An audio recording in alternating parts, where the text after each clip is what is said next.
Hello everyone, कैसे हैं आप लोग। मेरे चैनल पे आप सभी का स्वागत है। तो ये है संतान सप्तमी के व्रत के दिन की है, सैटरडे को। फिर उसके बाद ये देखिए, मैं गई थी तालाब विसर्जन करने के लिए। पूजा पाठ हो जाता है, उसके बाद दिया जब तक ना बुझे तब तक, उसके बाद विसर्जन करके मैं आ गई थी। फिर उसके बाद फलाहार वगैरह किया। तो मैंने पूरे दिन क्या क्या किया वो मैं आप लोगों के साथ शेयर कर रही हूँ। सवेरे से स्नान वगैरह करके घर का पूजा पाठ करके संकल्प ले लेते हैं। और ये देखिए, ये चूड़ा मैंने बनवाया था और ये मेरे जेठानी लोग पूजा किए थे। ये देखिए, इस तरीके से मैंने किया संतान सप्तमी का व्रत और भोग प्रसाद बनाया था, वही मैं आप लोगों के साथ शेयर कर रही हूँ। तो बहुत विधि विधान से पूजा किया, क्योंकि ये हमारे ससुराल के साइड किया जाता है। तो ये है चांदी का चूड़ा। तो सबसे पहले मैंने गाजर को धोकर कीस लिया है अच्छे से। इसको ग्रेट कर लूँगी मैं। एक दिन पहले ही ग्रेट करके रख ली थी मैं, साफ़ सुथरा धो धा के पूरे किचन को साफ़ वगैरह कर लिया था। खाना वगैरह खाने के बाद मैं इसको पीस कर रख दूँगी, क्योंकि मॉर्निंग में मुझे बनाना है, इसी वजह से जल्दी हो जाएगी। तो ये देखिए, अब मैं गाजर का हलवा खोआ वाला बना लेती हूँ। तो ये ऑरेंज गाजर है, आप लोगों के घर अगर रेड भी मिलता हो उससे भी आप लोग बना सकते हैं। ये गाजर का हलवा इतना टेस्टी बना था, क्योंकि इसमें मैंने खोआ डालकर बनाया था। मैंने कहा इस बार गणेश जी को इसी का ही भोग लगाती हूँ। तो अच्छे से ये घी डाल दी थी मैं, थोड़ा सा एक चम्मच के करीब घी डाला था, देसी घी। और उसके बाद इसमें गाजर मैं अच्छे से भून लूँगी। फिर उसके बाद मैं पूजा वगैरह हो गई थी मेरी, तो मैंने चाय पी ली। ये बिना शुगर की चाय बनाती हूँ मैं, क्योंकि हस्बैंड को शुगर है, तो उनके लिए शुगर पाउडर वगैरह डाल देती हूँ। और ये देखिए मेरे गणेश जी और ये मेरा मंदिर, आप लोग भी सब आशीर्वाद ले लीजिए। फिर इसके बाद देखने के लिए आ गई गाजर पका है कि नहीं। ऐसे में धीरे धीरे करके मेरा काम सब हो जाता है। तो ये देखिए, हल्का हल्का सा पानी छोड़ दिया था। गाजर का हलवा जब बनाओ तो थोड़ा सा लिक्विड हो जाता है। फिर उसके बाद मैं इसको अच्छे से भूनते जाऊंगी। फिर इसमें थोड़ा सा ही मैं दूध डाल दूंगी। उधर मेरा खाना भी पकते जा रहा है हस्बैंड के लिए, और इधर मेरा सारा तैयारी भी होती जा रही है। तो फिर मैंने पोछा लगा लिया था, एक बार और पोछा लगा लिया था दोपहर के करीब। और इसमें मैं चौंक लगाऊंगी। तो इससे हम लोग मैं अपने घर पर इसी तरह करती हूँ। हल्दी से पहले पोछा लगा लेती हूँ उससे पहले, उसके बाद हल्दी लगाकर। गाय के गोबर से लीपने से अच्छा मैं हल्दी लगा लेती हूँ, क्योंकि टाइल्स में चिपक जाता है गाय का गोबर, इसी वजह से। फिर उसके बाद इधर मैं आ गई गाजर का हलवा देखने के लिए। वो तब तक सूख रहा है, जब तक सूखेगा नहीं तब तक उसमें मैं कुछ भी नहीं बना सकती। तो इसमें मैंने थोड़ा सा डाला है दूध, और मैंने खोआ लेकर आई थी, क्योंकि गुलाब जामुन में भी मैं खोए का उपयोग करूँगी और गाजर के हलवे में भी। तो ये आधा एक पाव के करीब मैंने इसमें खोआ डाल दिया है हलवे में। और फिर उसके बाद एक चम्मच के करीब मैं इसमें शक्कर डालूँगी, इलायची पाउडर कूट कर इलायची को मैंने डाला था। और उसके बाद बस पकने देना है अच्छे से, क्योंकि ऑलरेडी पहले से ही पक चुका था, भून गया था। बस खोआ अच्छे से मिल जाए और शक्कर अच्छे से मिल जाए, फिर हमारा गाजर का हलवा बनकर तैयार हो जाएगा। तब तक मैं शुगर सिरप बना लेती हूँ, जो खोए का गुलाब जामुन बनाऊँगी उसके लिए। तो इधर मैंने एक कटोरी के करीब शक्कर लिया है। आप लोग जितना चाशनी बनाना चाहें उतना ही बना लीजिएगा। तो मैंने ये देखिए इसमें पानी डाल दिया है, और इसमें केसर के 2-3 धागे डाल दूँगी और इलायची कूट कर डाल दूँगी। फिर ये अच्छे से होते रहेगा। और ये देखिए, इधर मेरा गाजर का हलवा भी तैयार हो गया और इधर चाशनी बन रही है। तब तक मैं दूसरे काम कर लेती हूँ, क्योंकि ये पूजा दोपहर को ही होती है। तो मैंने खाना वगैरह सारी चीज़ें बनाकर रेडी कर लिया है। उसके बाद ये प्रसाद बना रही हूँ मैं। ये देखिए, हमारा गाजर का हलवा बनकर तैयार हो गया है। तो अब चलिए हम बना लेते हैं गुलाब जामुन। तो ये देखिए, इधर चाशनी बन गई थी और इधर सूख गया था, तो मैंने चौंक लगा लिया है, इस तरीके से कर लिया। और ये गिट्स पाउडर है। इस बार मैं पहली बार गिट्स के पाउडर में खोआ मिलाकर बनाऊंगी, और कैसे बनेगा उसके बाद ही मैं आप लोगों के साथ रेसिपी शेयर करूंगी। इसी वजह से मैंने नहीं कर रही थी, लेकिन बहुत ही अच्छा बनकर तैयार हुआ था। एक कटोरी के करीब गिट्स पाउडर था और एक कटोरी ही मेरा खोआ था, दोनों की क्वांटिटी बराबर थी। और उसके बाद मैंने पहले खोआ को अच्छे से मिला लिया है। मैं मैदा डालकर भी खोए का गुलाब जामुन बनाती हूँ, लेकिन इस बार मैंने सोचा इस तरीके से बना कर देखती हूँ कैसे बनता है, लेकिन बहुत टेस्टी बना था। और ये देखिए, इसको पहले मैं मिला लूँगी, उसके बाद थोड़ी सी दूध लगी थी, 2-3 चम्मच के करीब दूध लगी थी, क्योंकि ये डिपेंड करता है आपके खोए पे कितना ड्राई है आपका खोआ। मैंने फ्रिज में रखा हुआ था तो उसको मैं निकाल कर बाहर रख दी थी थोड़ी देर के लिए, तो वो थोड़ा सॉफ्ट हो गया था। तो आप लोग भी पहले अगर फ्रिज में रखे हैं तो सॉफ्ट कर लीजिएगा, उसके बाद मिलाने के बाद ही दूध डालिएगा। तो थोड़ी थोड़ी ही दूध डालिएगा। तो ये देखिए, मैंने दूध डालकर मिला लिया है और हाथ पर अच्छे से घी लगाकर आप लोग गुलाब जामुन बना सकते हैं, जिस तरीके से हम लोग बनाते हैं। और इसके अंदर स्टफिंग भरने के लिए मैंने क्या किया था, थोड़ी सी इसी में से मिश्रण लेकर उसमें थोड़ा सा शक्कर पाउडर और थोड़ा सा फूड कलर डालकर मिला लिया था, और उसके बाद छोटी छोटी सी गोली बना कर रख ली थी, और इसके अंदर स्टफिंग में भरने के काम आएगा करके मैं ये बना ली। और इसके बाद गोल गोल करके अच्छे से, पहले आप एक पेज फ्राई करके देखिए किस तरह से फ्राई होता है। और ये देखिए, इस तरीके से मैंने डाला और उसके बाद गोल गोल फ्राई कर लिए। और ये खूब बड़े बड़े साइज़ की बनाई थी मैंने, एकदम छोटी छोटी नहीं बनाई थी। तो ये हमारा गुलाब जामुन बनकर तैयार हो जाएगा खोए का। तो आप लोग भी इसी तरीके से बनाइएगा। और फिर मैं उसके बाद ये बन जाएगा, उसके बाद पुआ बनाऊंगी और मीठी पूड़ी बनाऊंगी जो भोग प्रसाद में चढ़ेगा।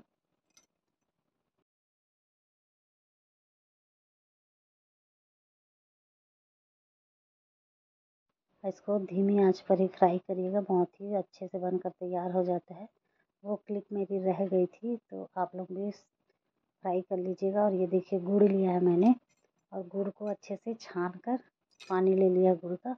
और इसको मैं थोड़ा सा पहले पुआ बनाऊंगी, क्योंकि पुआ ही प्रसाद चढ़ता है भगवान जी में, इसी वजह से। तो मैं इसमें डालूंगी गेहूं का आटा और 1 पिंच के करीब बेकिंग सोडा डालकर अच्छे से इसको पुआ का बैटर बना लूँगी। और इसी गुड़ के पानी से ही मैं आटा भी सान लूँगी। आटा भी मैं इसी से ही लगाऊंगी और थोड़ी थोड़ी मात्रा में पानी डालकर अच्छे से टाइट डो बना लूँगी और ये पुआ के लिए बना लूँगी। अगर आप लोग चाहे तो दूध भी डाल सकते हैं, लेकिन मैंने गुड़ का ही उपयोग किया है। तो आप लोगों के घर में किस तरीके से पूजा कर किया जाता है और आप लोग किस तरीके से ये त्यौहार मनाते हैं, मेरे साथ ज़रूर शेयर करिएगा। तो ये देखिए, ये हम लोग पुआ बनाते हैं जिस तरह से बड़े साइज़ के पुआ बनाते हैं उसी तरीके से लिक्विड बनाते हैं, लेकिन ये प्लेन बनाते हैं हम लोग भगवान जी के लिए।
इसका अच्छे से टाइट डो बना कर रख दी थी। फिर उसके बाद मैं पूजा की पूरी तैयारी हो गई है मेरी, तब मैं साड़ी वगैरह पहनकर तैयार वगैरह होकर आई हूँ इसको बनाने के लिए, क्योंकि सारी तैयारी मेरी हो गई थी। बस पूड़ी और पुआ बस बच गया था।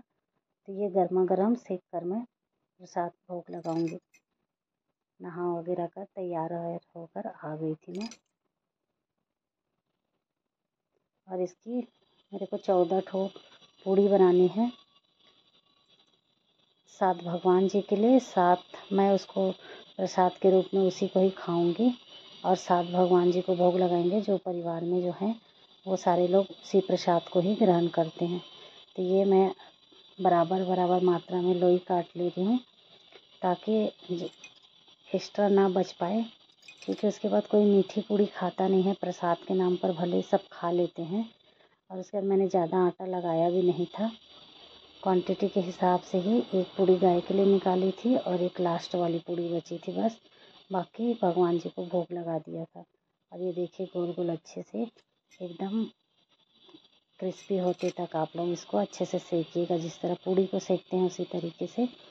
और ये देखिए हमारी बारी बारी से मैं पूड़ी सेक ले रही हूँ और थोड़ी सी तेल लगाकर आप लोग अच्छे से पतली पतली सी पूड़ी बना लीजिए।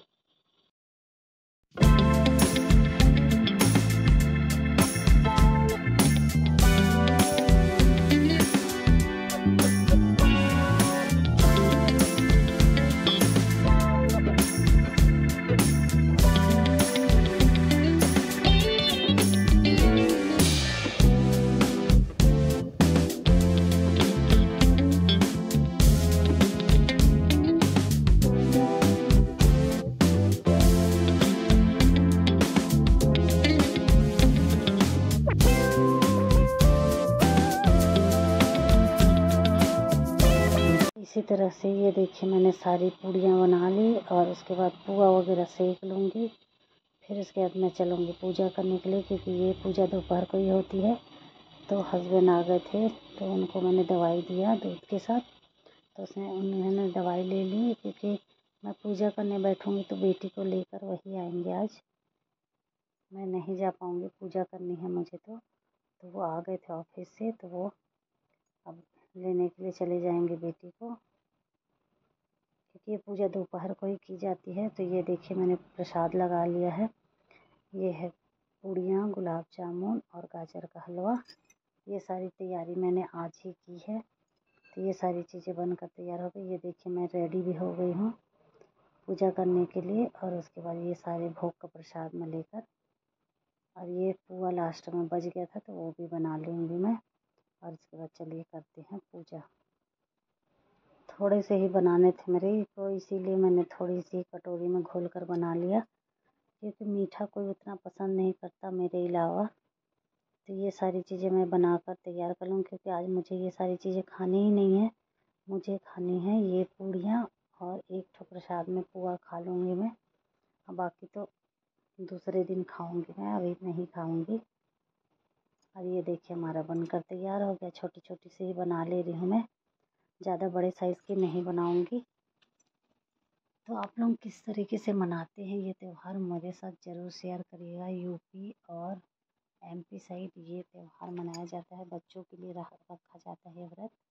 और एक दिन पहले मैं ज्वेलर्स के पास जाकर चूड़ा बनवा के ले आई थी, क्योंकि इन दिनों गोल्ड का रेट इतना बढ़ गया है कि गोल्ड लेना मुश्किल है। इसी वजह से मैं इस बार चांदी का चूड़ा ले आई थी, क्योंकि मेरे पास ऑलरेडी सोने के कंगन हैं, चूड़ा बनवा चुकी हूँ मैं। और उसी दिन ही ऑर्डर आ गया था केक का गणेश जी के लिए। तो ये ड्राई फ्रूट वाले केक मैं बना ली हूँ। और ये कथा वगैरह कर ली थी मैं, पूजा वगैरह अच्छे से, मेरी पूजा अर्चना बहुत अच्छे से हो गई थी। तब बेटी आई तो बेटी को भी पूजा वगैरह कराया, बेटे के साथ वीडियो कॉल में बात किया, पूजा वगैरह किया। और ये देखिए मेरी पूजा पाठ हो गई है, तो मैंने थोड़ा सा बेटी के साथ फ़ोटो वगैरह खिंचाया। और अच्छे से फ़ोटो वगैरह खिंचाने के बाद वीडियो कॉल में बात किया बेटे से। बेटे का वीडियो कॉल लगाकर आशीर्वाद दिलाया। और ये बच्चों के लिए ही रखा जाता है।